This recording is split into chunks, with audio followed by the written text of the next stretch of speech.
A lot of people do not have their social media on private. I have found people who claim that they have such bad injuries that they can't get out of bed, they can't work. And I have found videos of them twerking on Facebook. Welcome to The Defense Never Rests with Morgan and Akins, your monthly dose of uncommon sense about all things legal and some that are not. Hey everyone, welcome to this episode of The Defense Never Rests. Today I have on one of our paralegals at Morgan Akins, Erin Lorera, who is awesome. She's just awesome at her job and she's just a super nice, kind person. And I wanted to have her on so, our listeners can get to know some of the people in our office besides just hearing my voice all the time and Trisha's voice and sometimes Nate and Wendy and Oliver who often join us on this podcast. But I want, our listeners to get to know everyone else in our office. So I'm going to keep trying to get more people on and ask them some questions so you can get to know them a little bit. So having said that, let's just bring Erin in. Hey, Erin, thanks so much for coming on today. This was something I decided I wanted to do to have, other people in our office on the podcast. So our listeners can get to know everyone at Morgan and Akins and get to know a little bit about us. And I kind of switched up our format a little bit to this 10-question format that you have no idea what I'm going to ask you. But it's kind of meant to, so we get to know you. I get to know you a little bit better, and there's some fun ones in there too. So, you ready? Yes, I am. Thanks for having me. I promise I'm not going to embarrass you. I don't think, at least. I don't get embarrassed by much. My obsession with glitter and all that. So. Yes, we might even get there. I don't know. And I have a friend who was on, and she's obsessed with glitter too. You guys should see sometime. But we'll start with some of the more serious questions first. So, for our listeners, Erin is like one of our all-star paralegals in the office. I don't know what we would do without you. But it begs the question, like, how did you get into becoming a paralegal? How did you get there? So I was working, I think, 3 different part-time jobs right out of college and barely making money. Just, how it is right after graduation. And I was approached by my cousin who worked at a law firm, and he said, would you be interested in this by any chance? And at first I was like, I don't really know. But then I saw that, like, the attractive part about it was full time. Mm-hmm. It was a steady job. So I took the job and I found out that, hey, this is something that I'm good at. And I have writing experience. And I actually started out in journalism in college and then went on to do more broad communication studies. And I guess I took all those researching skills and writing, and it made for a good fit. And a few firms later, I've been at Morgan Akins for almost 4 years now. Yes, I remember your interview very well because Oliver Brooks, he kind of lured you over, and we're so thankful for that. Yes. So I remember, though, after college, a lot of my friends became paralegals. I think kind of for the same reason you did. Like they were either history majors or English majors, or it just didn't have a clear path, and they kind of fell into it because it was steady money and it was a good full-time job. But I also remember them working like through the night, like many times. Did you have that experience, or was yours much nicer? Because I was like, why are they doing this? This is crazy. Before I started as a paralegal? No, when you were first working as a paralegal, I will say we do not have you work through the night here. But no. Was that ever your experience at any of your other jobs? My first firm that I worked at, I was attached to a mock trial. And that night, those few nights that we did that mock trial, I slept maybe 30 minutes because it was prep, organize this, do that, get that. And I remember the first day we were in Hershey, PA. And the morning of the mock trial, I was told, hey, you're going to go out and do icebreakers with the mock jury. What? Did you bring out like a roll of toilet paper like they do at like college orientation and told them to tear off some? No. I think it was a long time ago, but I think I started with, hey, who else didn't sleep last night? How's it going? Oh man. That must have awkward. Like, yeah, icebreakers are always awkward. So I kind of just started it with like a joke to make them feel more comfortable. And it is kind of weird. I've never been part of either an actual jury or a mock jury. So I don't know what their expectations were, how they got chosen, what, how it was going to go. But it went well. I was told I did a good job. Well, and that experience though probably really like prepped you to learn how to prep for trial, because until you've done it, you don't have any clue how to do it. And it doesn't always make sense until you've been through it. So I'm sure that was really valuable for later. Mm-hmm. Because I remember like going into like one of the first trials, like being, helping I was a junior associate helping like the partner, and I had not a clue what I was doing. And I'm very thankful that she was able to like walk me through the steps and understood how was I supposed to have a clue? Yeah, I was maybe a year into my very first paralegal role. So everything was new to me. And the managing partner was very eccentric and had a very particular way of doing things, which happened to involve printing out all the slides of his presentation and physically laying them out everywhere. So that was great. Well, but it does teach you have to get to know how that person's brain operates, because everyone's different. Yes. And, one method that might work for one might not work for another. I remember going to trial in a prior firm, and there was a paralegal there who was very equipped at prepping for trial.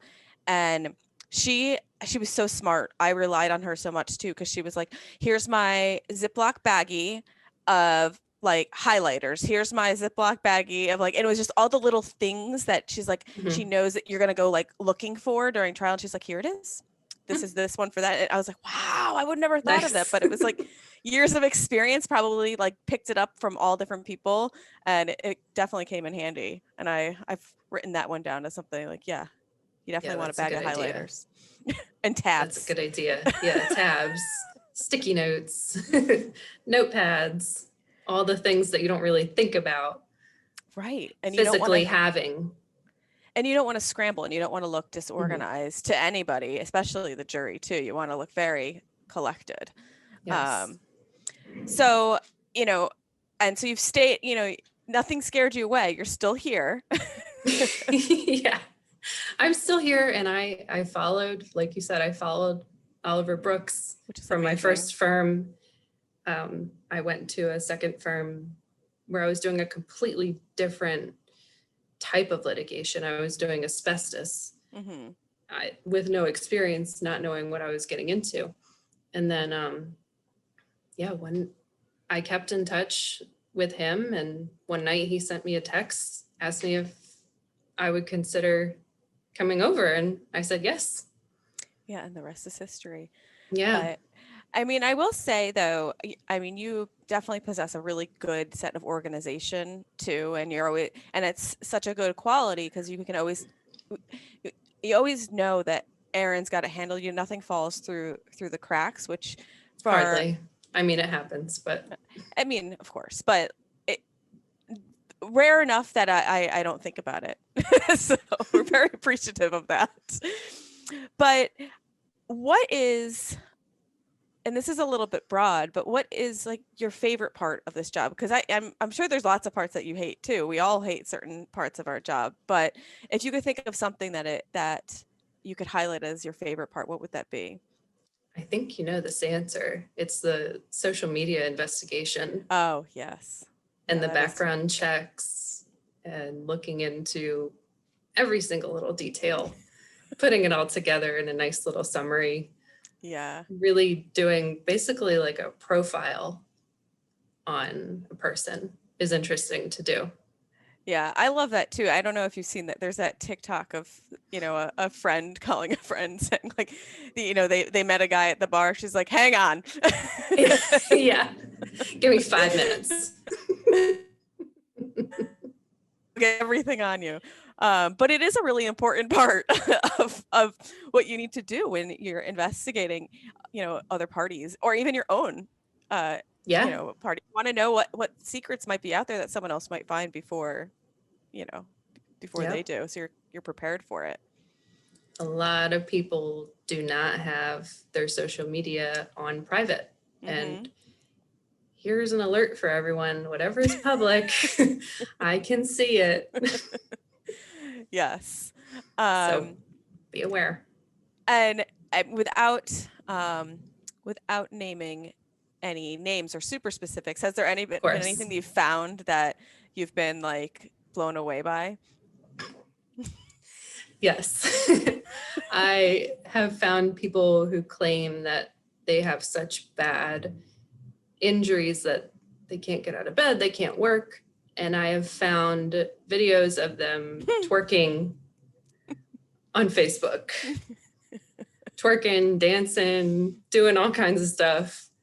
And I just go in there and I save that, Yeah. save the photos, save the vacation pictures where they, there's always loss of income claims and loss, every kind of thing that someone claims that is wrong with them. I could find something that contrasts that. I know. And some people do, it's just all out there too. And, if it's out there, it's out there. And Mhm. you're not doing it. You're not going anywhere. You can't go by Google. So No. it is sometimes astonishing what you can find. Yes. And I mean, I love even when you hire like, someone do surveillance and you see some of that stuff as well. Oh, surveillance. So good. Is that something you would ever think about doing as like, an alternative career since you're so good at that investigation now? I think it would be really fun. I don't know if I would want to be the one out in the field because it's dangerous, Right. but I think I would be the person behind the computer. Like in the movies with all the things running through the screen. Yeah, with 5 computer screens. Yeah, and I mean, I love that stuff too because it comes in handy, whether it be at a deposition or even at a mediation when you have this and it's in your back, it's there and you can kind of use that to leverage a case to resolution if like, oh well, I got them water skiing again. Like, Yeah. how's that ankle? What's the deal? Mm-hmm. Mm-hmm. So, okay. So we know why you're here and we know what you like, but what do you find to be the most challenging?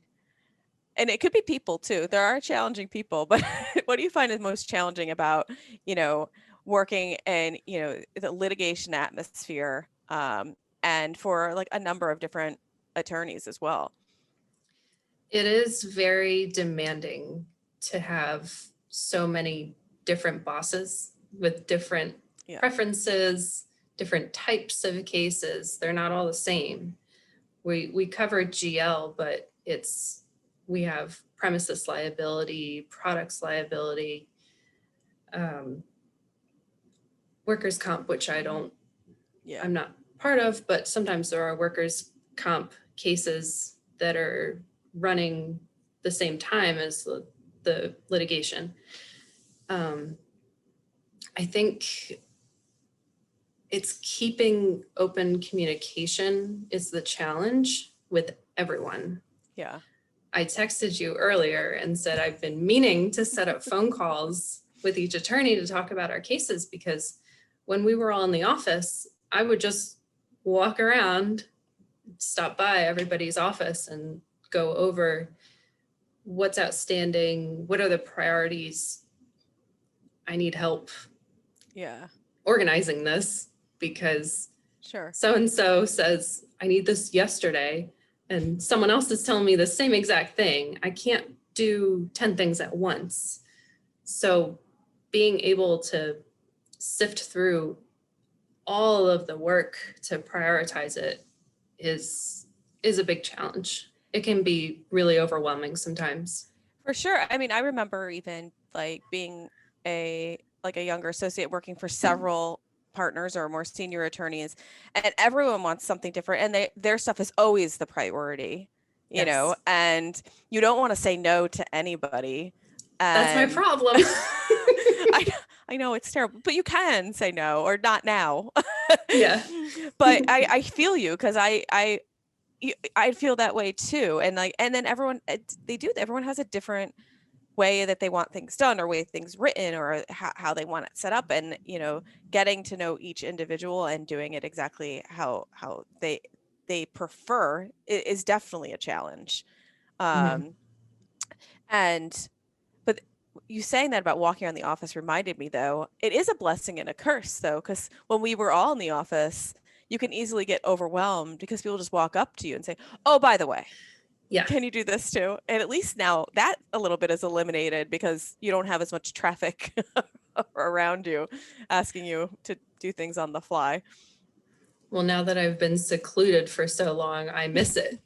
Right. I've been going stir crazy by myself. I know. And I don't like it. Yeah.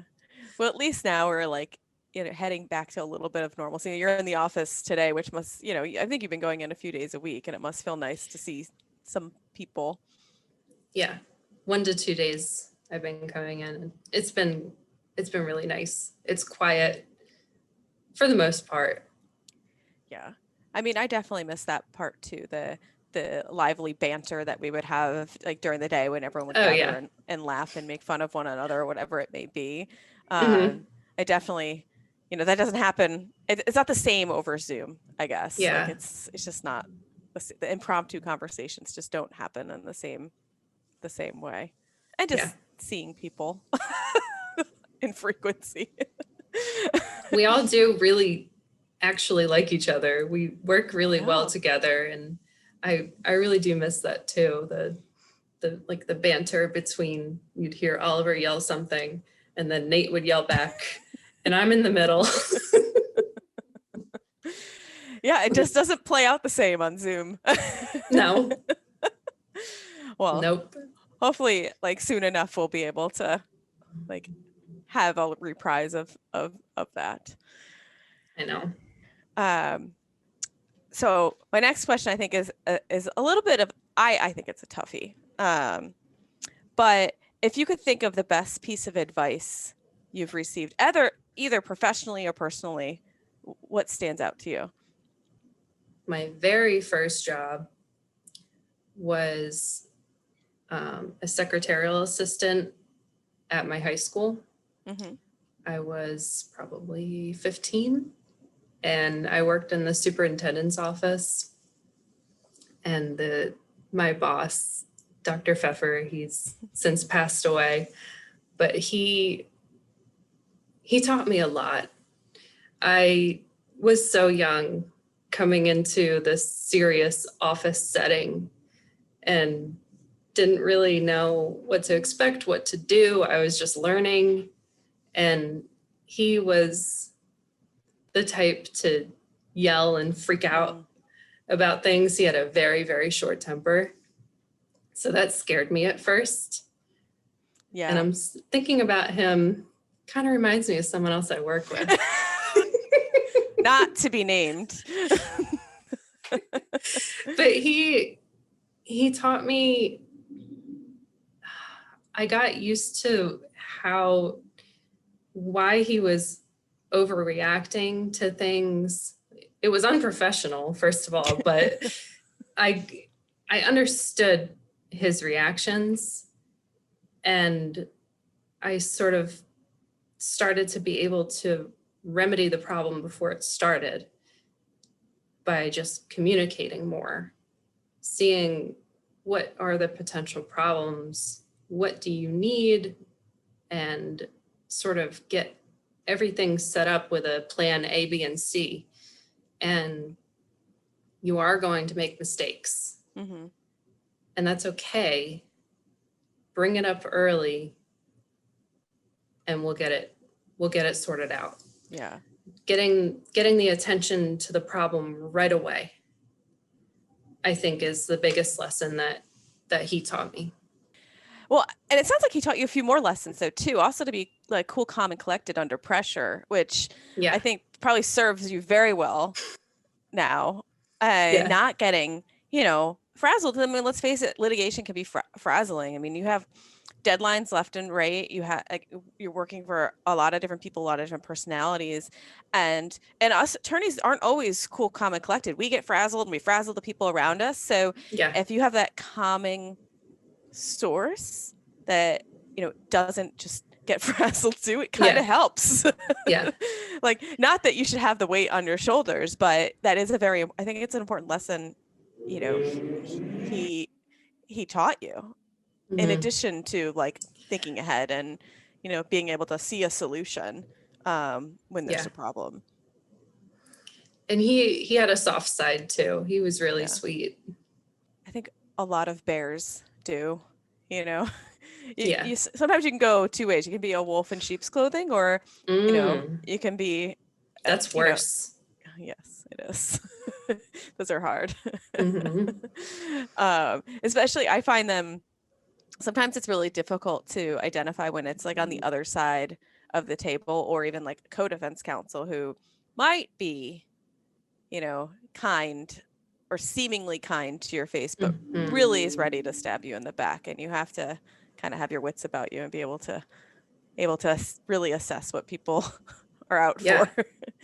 It's definitely something this industry teaches everybody, is how to read all different types of people, and you never take anything at face value.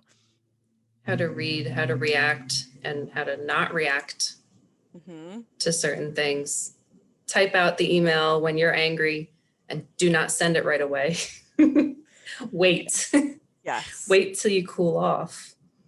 Read it again. You'll probably delete more than half of it. Yeah. I think I've said this probably like 100 times on this podcast, but that's one big lesson that I was taught early on. Is like a partner came to my office as I was like angrily banging out an email against opposing counsel, and he's like, "Oh, cool your jets. Sit on that one till tomorrow." And then usually the next day you do cool your jets, and you can calm it down, or you can get the same message across without being angry. And you certainly don't want those things in writing. That can always come back to haunt you. Oh yeah, it'll get attached to emotion as an exhibit. Yes, we've seen it happen to some people. A lot. Yeah, I know. This is okay. Without naming specifics about a case, we kind of touched a little bit on it, but not exactly this. But what is like in your investigations, or just reviewing medical records or whatever it may be, is there anything that stands out, one of the most obscene or shocking things that you've come across? Ooh, shocking. Well, they always put me on the death cases. Why do you guys do this to me? I know. I've seen you got to label the photos explicit. Graphic. Put in caps, in brackets. Because recently, about a month ago, I was scrolling through Discovery, did not know that these injury photographs were in there. And I screamed out loud and almost cried a little, because those are really, really bad. It was a very bad injury. And it is hard because you have human reactions to other humans in very, real situations. So, it, as much as sometimes you can detach yourself from it because you have to, you still, like, we all have compassion and feelings, and, it's difficult to see those things and real, like, put your head into what the the other party's going through. I mean, I'm not, that's not lost on me. No, I don't think it's lost on anyone, especially with Yeah. the severity of injuries that we see in some of these cases. Right. It's hard. Yeah. It's difficult and it's scary Yeah, so, if you're not prepared for it, especially. well, yeah, especially if you're just scrolling through. that deserves, like, when you have the autopsy results and stuff, you want a warning on some of those. Yes. Yeah. Okay. I think we're done with the toughies, but I might know your answer to this, but I'm not sure if our listeners do. But what is, or I'm sure you have, but what are your guilty pleasures? I don't know if I feel guilty about dressing up and going to Kesha concerts. Oh, you shouldn't feel guilty about that. No. Guilty pleasures. I still watch cartoons that I watched when I was a kid. And do you see them differently now, or do you enjoy them Yes. just the same way? I watch SpongeBob now, and I think, what was I watching when I was so little? Well, yeah, and I don't think the kids get it. Like, No. I don't know. I don't like SpongeBob. It kind of creeps me out a little bit, but and those songs and like, was the guy with the orange like thing? Like Orange. isn't that his friend? Is it his friend, like, weird looking? He's got like the long The nose. starfish? Like, Squidward? oh, maybe Squidward with the nose? yes, him. Squidward. Yeah, I would say that's a guilty pleasure. I mean, watching kids' cartoons. Do you sit down and watch Dora now too? No, Dora came around when I was probably in middle school, so I was a little old to watch her, Yeah. although I did sometimes. I mean, I don't even think this is that much of a guilty pleasure. I admitted it to Nate too. I think I still love to do Legos. Like, I think I like to do Legos more than my kids like to do Legos. Like That's fun. I think it's, I mean, to me, it's just it's a puzzle with instructions.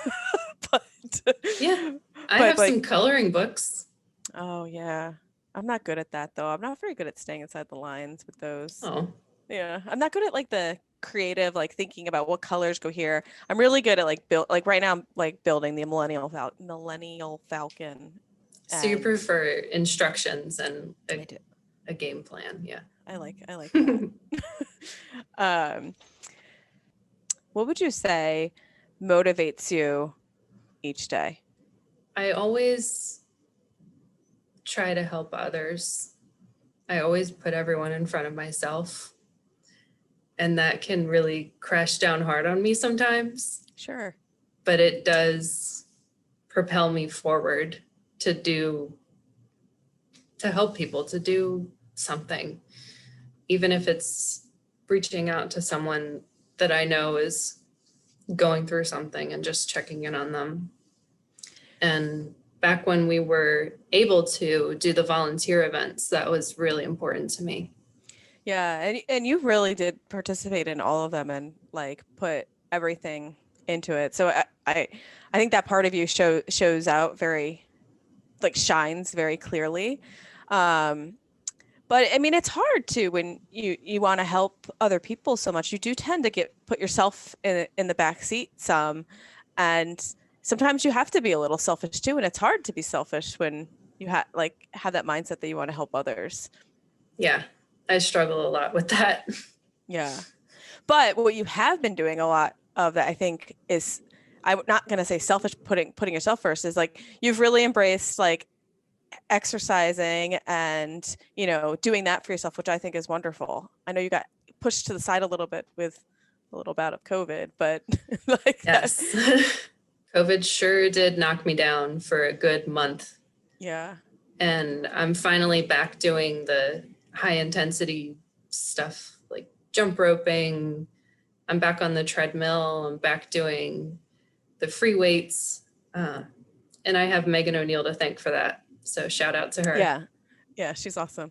But I mean, I think that's so important too, that you do carve out that time for yourself, especially if you do think about everyone around you and thinking about others, you do have to be a little bit selfish, and taking that time, whether it be like an hour a day, it probably clears up your own headspace. Yeah. And I've been going for walks before or after the workout too, just completely unplugged or with music in by myself, just walking. That's good. It makes a difference. And you've been in the gyms. So how's that experience? Because I haven't been back into an actual gym, so I'm curious. Working out with a mask is hard. Yeah. Especially if you're recovering from having breathing problems with COVID. It's like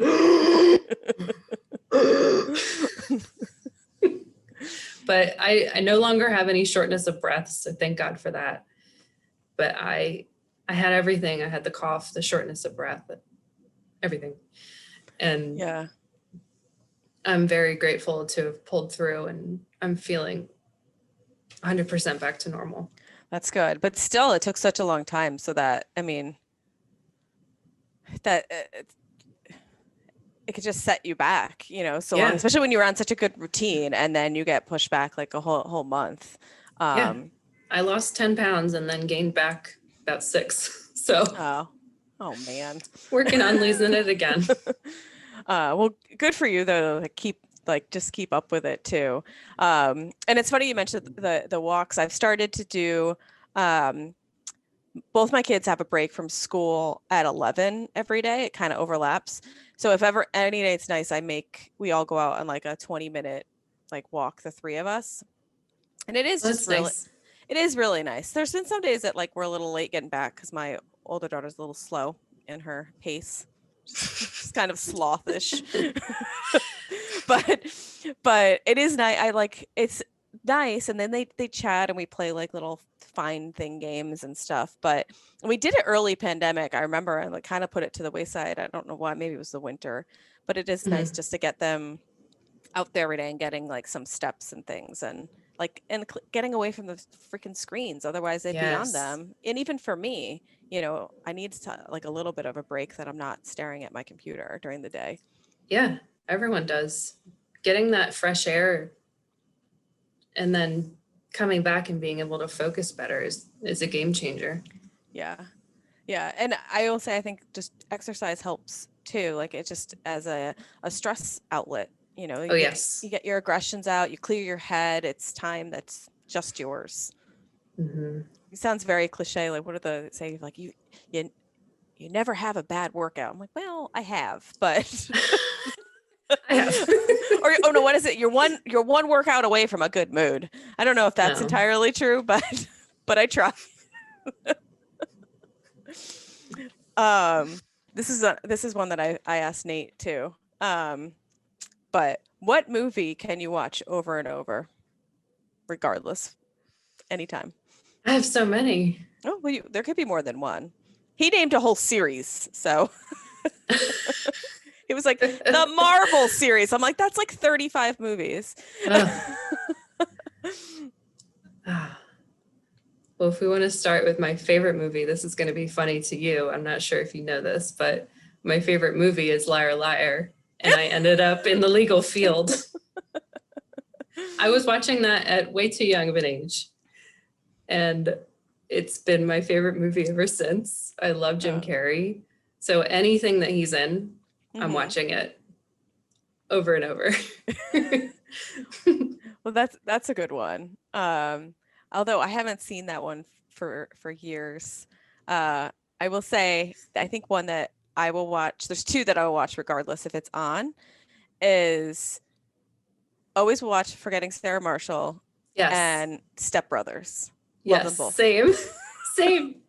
I would watch them both too. Yeah, and I laugh every single time. I love both those movies so much. Yeah, those are really fun. And Meet the Millers or We're the Millers. Oh yeah, with Jennifer Aniston. Yeah, that's a good one too. Yeah, it's a good thing they're all often on TV. Yeah, they're that type. Although I think we even bought Forgetting Sarah Marshall because both myself and my husband will always watch it. I think early on we bought it, so now I mean we can watch it any given moment. Yeah. Okay. So I think we have two questions left, and I think these are both easy, and they're both food related. Okay. Although I feel like this is a mean question to ask you, but Is it about dairy? yes, and I didn't realize it until I put it on here, and I'm like, oh, Erin can't eat dairy, but what's your favorite ice cream topping? Like, what a terrible question. Let's just torture her. No, that's okay. I can answer that. It's cookie dough ice cream. But what topping do you put on it? Topping? Mm-hmm. That is hard. I guess chocolate sauce. Yeah. We are doing we're right now down in Florida, and my kids decided they want to do like an ice cream. This is why this is on my mind. They want to do an ice cream challenge that they're going to every ice cream shop in town. And my oldest, her flavor is cookie dough. And my youngest, her flavor is cotton candy, which is disgusting. Ugh. And every time it tastes so gross. But we're going to every place in town, and they're trying the ice cream and they're rating them, and I have to record them, and they're hoping I can give them a YouTube channel. Wow.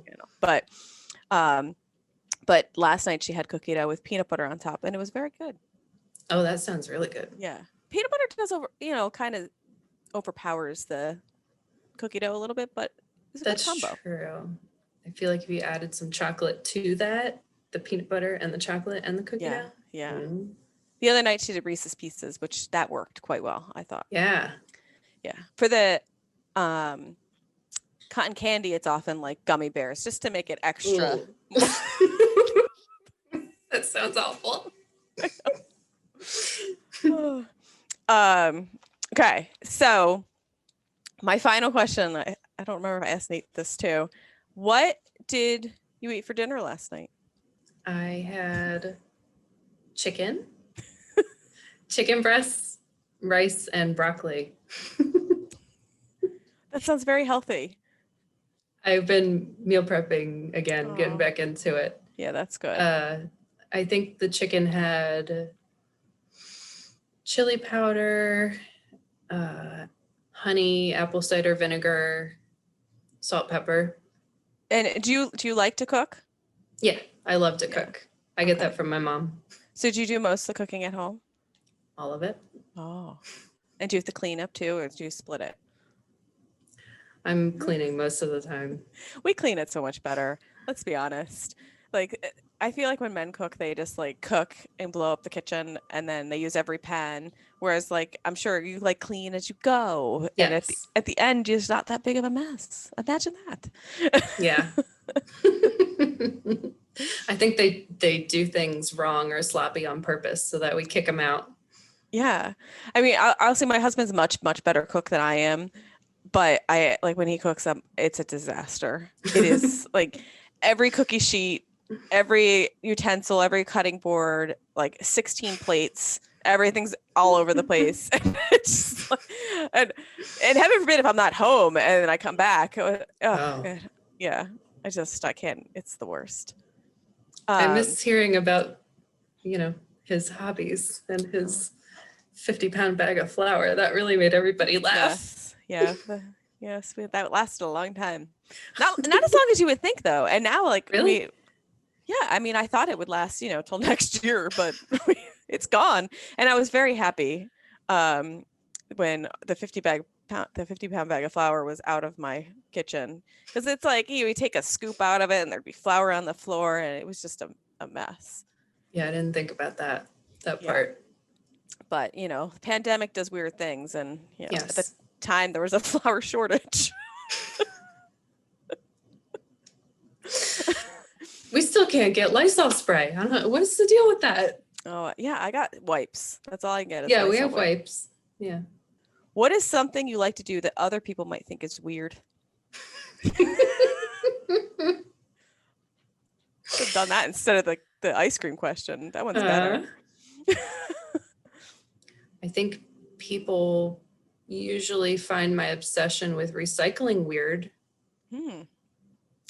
And there's a history to that. I was president of environmental club in my high school. And before that, I was volunteering in places.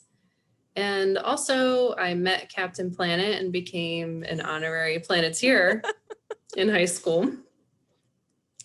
That's great, though. I think that falls in the weird category. But weird in a very productive way. I mean, what's the negative to being like recycling and caring about your planet? Yeah. I don't see the downside to that. Besides, like, maybe you tell people like, you're gonna put that in the trash. Sure, you don't want to put it over here. Oh, and I have hugged trees. So people think that's weird. But I mean, I grew up in a wooded area, so I was kind of outside all the time. Yeah, and do you think it's like different now? I mean, now you live, on the outside of the city, but I mean, my kids grew up, in the suburbs, and I don't think they have like the same like outdoorsy type run around till, your feet are black and you come home at dusk. They just don't have the same experience, I think, that we all had as kids. Yeah, I was definitely, I grew up in the Pine Barrens in the Weymouth area. Mm-hmm. So and a good portion of my childhood, we lived with my Nana, which her house right in the backyard is a river. Mm-hmm. So we had that as endless entertainment and exercise. We were outside all day, every day. Yeah, I wasn't so different. Our house, we lived on a canal and with railroad tracks.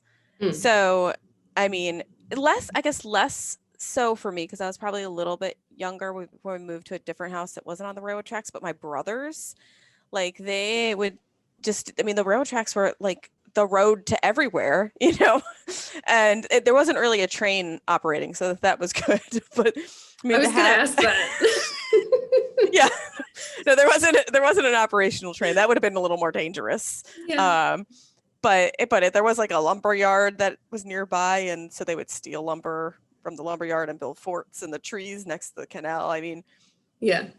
I just don't, and I remember always like going out for like hours, just riding my bike or on my rollerblades or whatever it may be, exploring the woods and stuff, and then wandering home when it was 5 o'clock and I knew it was like dinner time.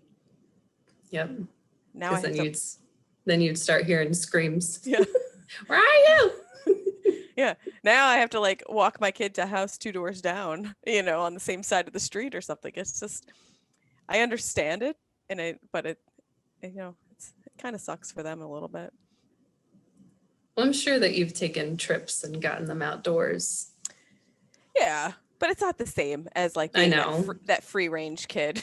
Yeah, that's a good way to say it. Free range. We're definitely free range. But then you're also like you're more creative, because you just come up with things to do while you're outside with your friends and stuff roaming around. No cell phones, no iPads. I know we're doing something wrong, I guess now. Well, anyway, thank you so much for coming on. I appreciate you coming on and sitting and talking to me and, sharing some of, pieces of you with me and everyone who's listening, and those guys in Bulgaria who download our podcast too.